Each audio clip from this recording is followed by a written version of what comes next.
Selamat datang ke kelas online Sains tahun 2. Okey, apa yang kita belajar tadi ialah unit 2, peraturan bilik sains. Okey, apakah objektif? Kenapa kamu perlu belajar peraturan bilik sains ni? Okey, kita tengok.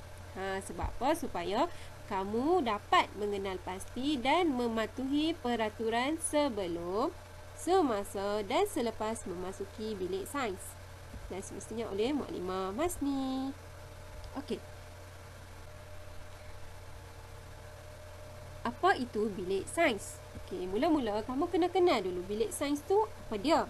Okey, jadi bilik sains ni kamu cuba bayangkan ia adalah satu tempat ataupun satu bilik di mana terdapat pelbagai alatan sains dalam tu. Alatan dan bahan sains seperti yang kamu nampak dalam slide ni. Okey, ada bikar, ada tabung uji, ada kelalang, ada spesimen, ada penunu Bunsen dan macam-macam lagi. Kalau ada semua benda tu, tempat tu kita panggil bilik sains.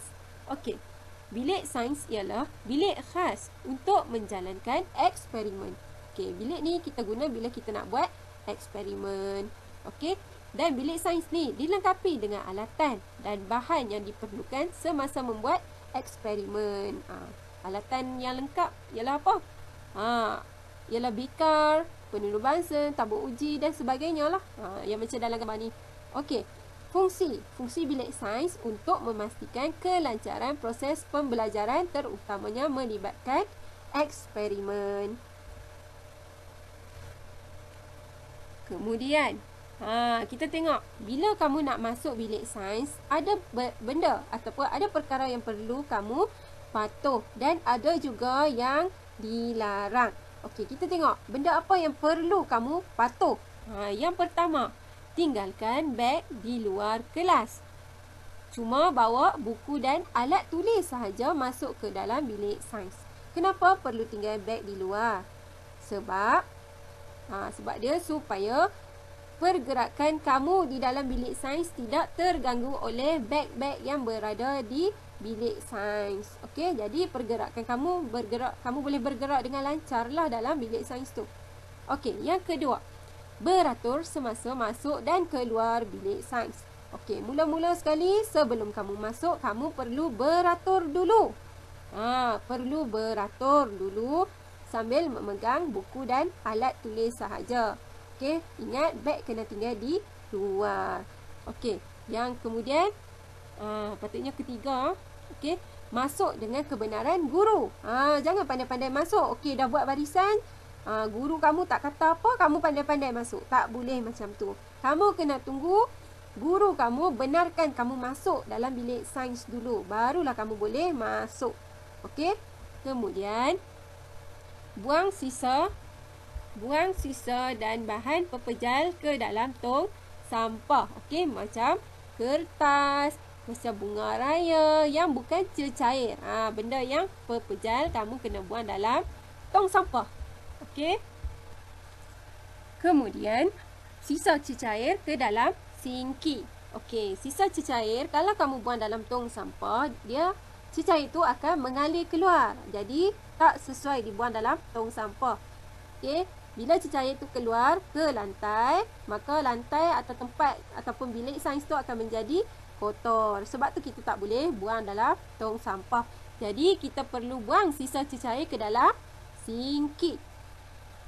Kemudian bersihkan semua alatan radar selepas digunakan dan simpan ke tempat asalnya semula setelah kering. Okey, kalau basah, kamu kena keringkan dulu baru boleh letak dalam rak yang menyimpan alat-alat sains tu lah. Okey. Tapi sebelum simpan kena bersihkan dulu. Macam mana kamu ambil, macam itulah kamu letak balik. Maksudnya kat sini kamu ambil bikar. Contoh kamu ambil bikar tu bersih. Kamu guna, kemudian menjadi kotor. Kemudian kamu perlu bersihkan lagi sekali, bagi kering, kemudian barulah simpan ke tempat asalnya semula. Okey. Yang ni berkaitan dengan tanggungjawab dalam diri kamu. Okey. Kemudian, melaporkan sebarang kemalangan atau kecederaan atau kerosakan kepada guru. contohnya. Dalam kelas tadi, Mukadimah ambil contoh. Okey, Farish. Mukadimah pasti semua daripada kamu kenal Farish. Okey, Mukadimah ambil contoh. Okey, Farish dia kemalangan dalam bilik sains. Contoh nah. Okey, tangan dia berdarah sebab terkena kaca yang pecah. Terkena bikar yang pecah. Jadi darah dia turun banyak. Okey, kalau kamu sebagai kawan, kamu perlu cepat-cepat laporkan kepada mana-mana guru.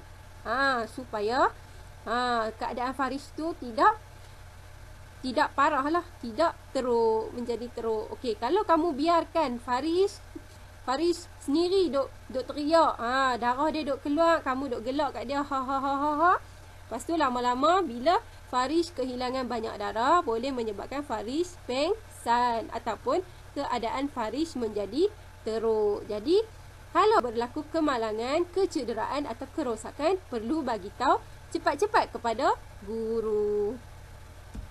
Kemudian, selepas kamu duduk, kamu dah nak keluar kelas. Okey, kamu duduk atas kerusi. Bila kamu dah bangun, tolak kerusi masuk bawah meja. Susun balik kemas-kemas selepas digunakan. Okey, kemudian bilik sains. Kamu kena pastikan bilik sains tu sentiasa bersih, kemas, tersusun dan selamat. Okey, selamat ni membawa maksud kamu kalau guna alat radar sains semua kamu kena simpan. Kalau kamu biarkan di lantai, kemudian kamu jalan-jalan, kamu tersepak bikar tersebut dan pecah kena kaki kamu, maka keadaan menjadi tidak selamat. Jadi pastikan selamatlah. Bikar jangan tinggal kat lantai, kena ambil, basuh dan simpan ke tempat asalnya. Okey. Kemudian kita tengok larangan. Apa yang tak boleh buat dalam bilik sains? Okey, dilarang makan dan minum di dalam bilik sains. Kenapa? Sebabnya takut bila bahan kimia yang digunakan dalam bilik sains tu ditakuti termasuk dalam makanan atau minuman kamu. Bila ada bahan kimia yang tertumpah dalam makanan atau minuman kamu tu, kemudian kamu makan, maka kamu akan menjadi keracunan kepada diri kamu. Makanan tu akan menjadi racunlah kepada kamu. Lepas tu akan menyebabkan kamu sakit. Okey, sebab tu tak boleh makan minum dalam bilik sains. Kemudian yang ni dilarang bermain, bergurau dan berkejaran. Okey, contohnya kamu main kejar-kejar dengan kawan kamu, tiba-tiba kawan kamu terlanggar almari ataupun rak yang bikar banyak. Okey, bikar diperbuat daripada kaca. Katakan bikar-bikar tersebut terjatuh atas kamu yang terlanggar rak tu. Bila jatuh atas kepala kamu, bayangkan kaca-kaca yang terpecah tu tercurah kepala kamu. Nanti darah banyak mengalir dan akan menyebabkan kamu cedera dengan teruk. Sebab tu tak boleh berkejaran ataupun bermain dalam bilik sains. Keselamatan, demi keselamatan kamu. Sebab dalam sains banyak benda ataupun alat radar diperbuat daripada kaca. Okey. Kemudian dilarang membawa keluar alatan dan bahan daripada bilik sains. Tak boleh langsung bawa alat atau bahan daripada bilik sains. Okey, apatah lagi bawa balik, tak boleh. Macam ni ialah keadaan bilik sains yang teratur. Okey, tengok kerusinya disusun secara kemas, alat radar berada di rak yang tersusun. Okey, semuanya berada dalam keadaan kemas, bersih, teratur dan selamat. Okey, pastikan bilik sains kamu macam ni lah.